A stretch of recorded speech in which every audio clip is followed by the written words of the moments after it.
ओह, सब चीज साइड में फेंको, पहले पूरा मैच पहले साइड में करो।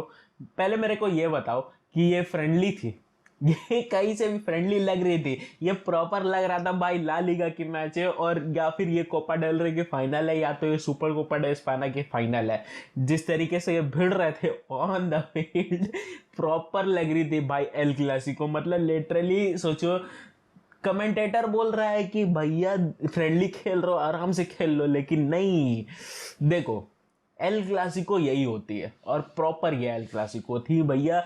उनको समझना पड़ेगा कि ये वर्ल्ड की बेस्ट राइवलरी ऐसा ही नहीं है, यहाँ फिजिकलिटी अपना टॉप पर होती है, और अगर आप नहीं फिजिकल होगे तो फिर आप कमजोर हो। यहाँ सीधा सा वही बात है कि भैया आप फिजिकल नहीं हो तो आप कमजोर हो, बात खत्म। यहाँ आपको फिजिकल होना ही पड़ेगा अगर आपको जीतना है, चाहे आप रियल मैड्रिड से हो चाहे बार्सिलोना से हो। ये चीज उनको नहीं पता थी, अब पता चल चुकी है।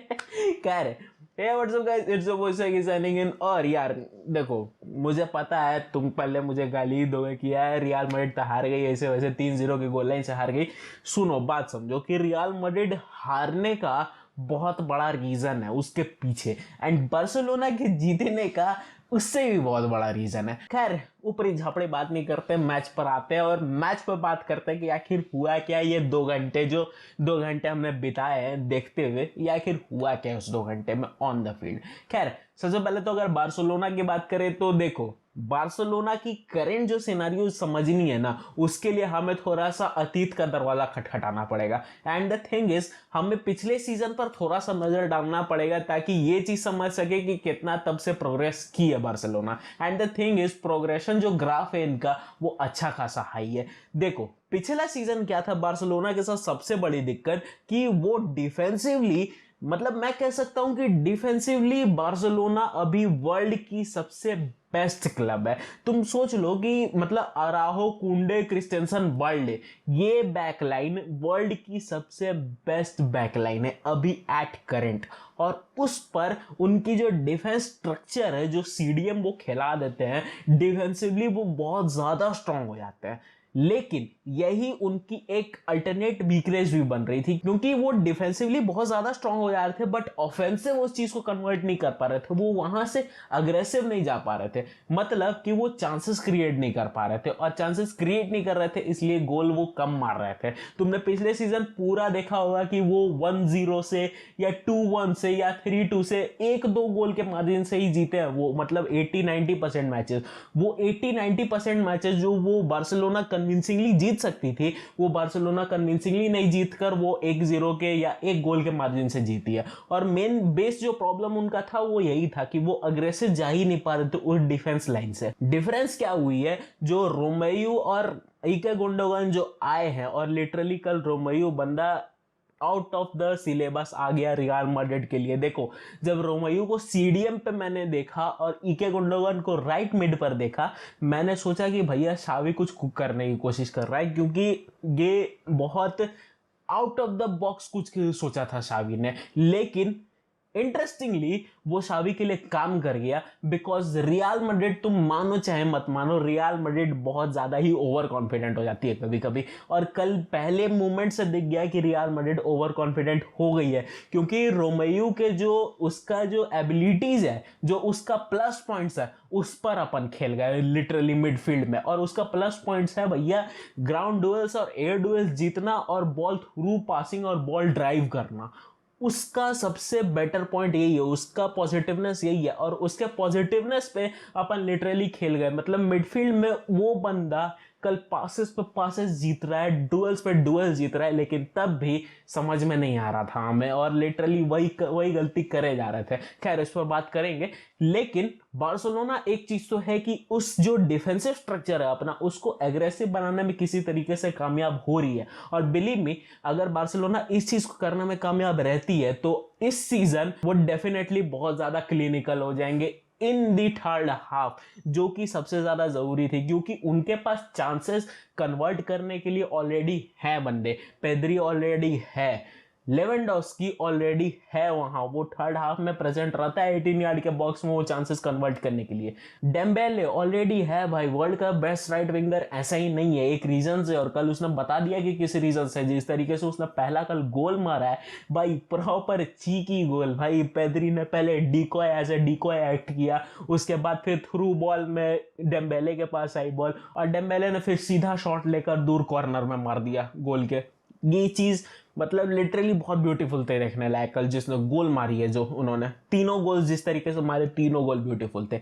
और इसलिए कल डेम्बेले ने भी बता दिया, जितने देर भी वो खेला है बंदा, डेम्बेले ने भी बता दिया कि भैया क्यों वो वर्ल्ड का बेस्ट राइट विंगर है। लिटरली जिस तरीके से कल मेंडी और कामाविंगा को घुमाया है पूरे फील्ड पर, इरिटेट हो गए थे लिटरली रियल मैड्रिड के फैन बन के। खैर, अगर वो चांसेस क्रिएट करने में कामयाब होते हैं, क्योंकि कन्वर्ट उनसे हो जाएगा, क्रिएट करने में कामयाब होते हैं, Barcelona can be really critical in the third half. और लिटरली वो जो 1-0 की गोल लाइन से जीत रहे थे, वो ऐसे ही 3-0 की गोल लाइन से और सक्सेसफुली और कन्विंसिंगली भी जीत जाएंगे बार्सिलोना। खैर, ये तो हो गई बार्सिलोना की कहानी। अब थोड़ा सा अपने गिरबान में झांक कर देखें, और लिटरली हमने बहुत बुरा खेला है भाई। देखो, मिडफील्ड को अपन गाली दे भी नहीं सकते, क्योंकि भैया मिडफील्ड अच्छी खेली है कल। लिटरली अगर इज्जत बचाने लायक अगर गेम प्ले बोलोगे तो मिडफील्ड कल खेल गई है। और जिस तरीके से चुआमेनी ने कल अपना प्रेजेंस ऑफ माइंड दिखाया है, कल कामाविंगा लेफ्ट पर और राइट पर वेलवर्डे खेला। वेलवर्डे का तो खैर प्रेजेंस कोई था ही नहीं पूरे गेम में।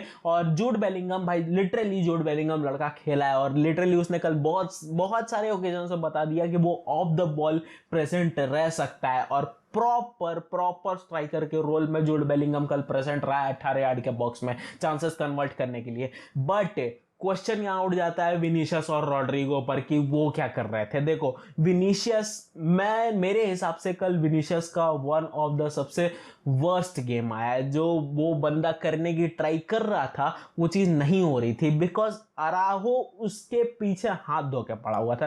हाथ धो के भी नहीं, साला नहा धो के पड़ा हुआ था।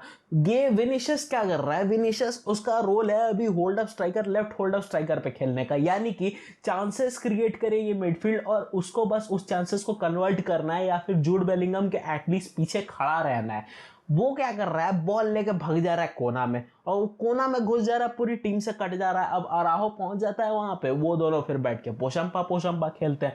फिर वहां से वो अंदर आने का ट्राई करता है और वो चीज हो नहीं पाती है, क्योंकि अराहो उसको पूरी टीम से काट देता है, कनेक्शन ही काट देता है। और सबसे बड़ी चीज, रॉड्रिगो क्या उसको रोल मिला था राइट स्ट्राइकर का?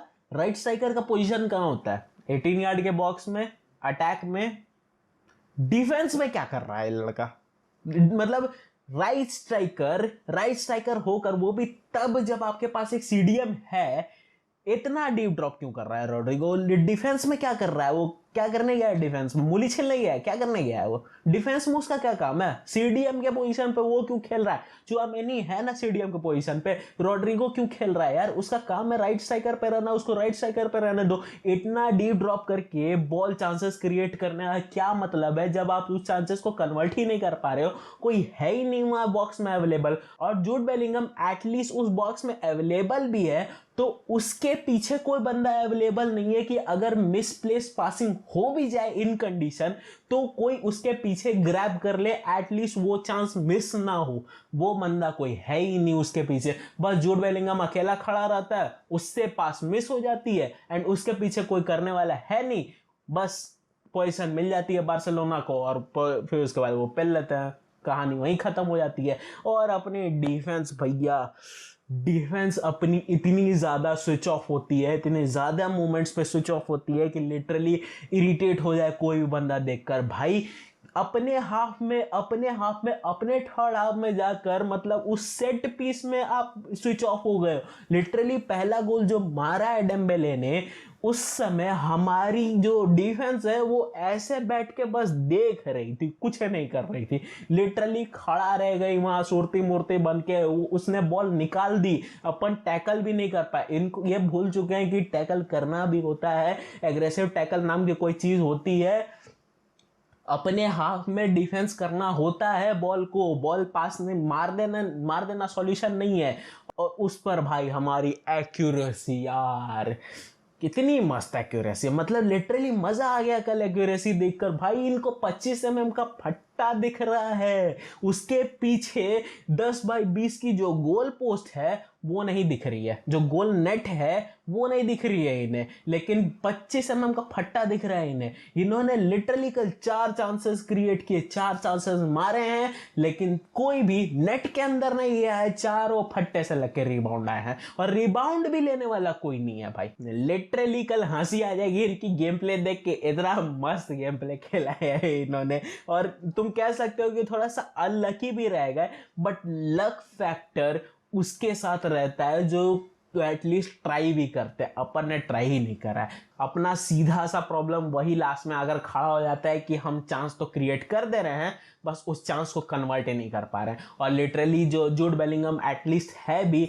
बट जूड बेलिंगम को जो सपोर्ट चाहिए वो विनीशियस और रोड्रिगो नहीं दे पा रहे हैं, ये बात फैक्ट है। अगर तुमको खिलाना ही है, विनीशियस अगर लेफ्ट विंग पर है तो लेफ्ट विंग पर ही वो सही रहेगा भैया। ये पोजीशन शायद काम नहीं कर रही है विनीशियस के लिए, वो होल्ड अप स्ट्राइकर वाली, और रोड्रिगो के लिए भी नहीं, क्योंकि इतना अगर डीप स्ट्राइकर घूमेगा तो फिर चांस ही नहीं बनेगा, आपका फायदा ही नहीं होगा। आप चांस क्रिएट करते रह जाओ, यही होगी, 0 की स्कोर लाइन रह जाएगी। खैर, इस मैच को लेकर तुम्हारा क्या मानना था और तुम किस किस मूवमेंट पे इरिटेट हुए, do let me know in the comment section. और यार आज की पंचायत को यही एंड करते हैं। होप ये वीडियो तुम्हें अच्छी लगी हो। वीडियो अगर अच्छी लगी तो वीडियो को लाइक कर देना, चैनल को सब्सक्राइब कर देना। मैं मिलता हूं तुमसे किसी और दिन किसी और नए टॉपिक पर। It's your boy Swiggy signing out.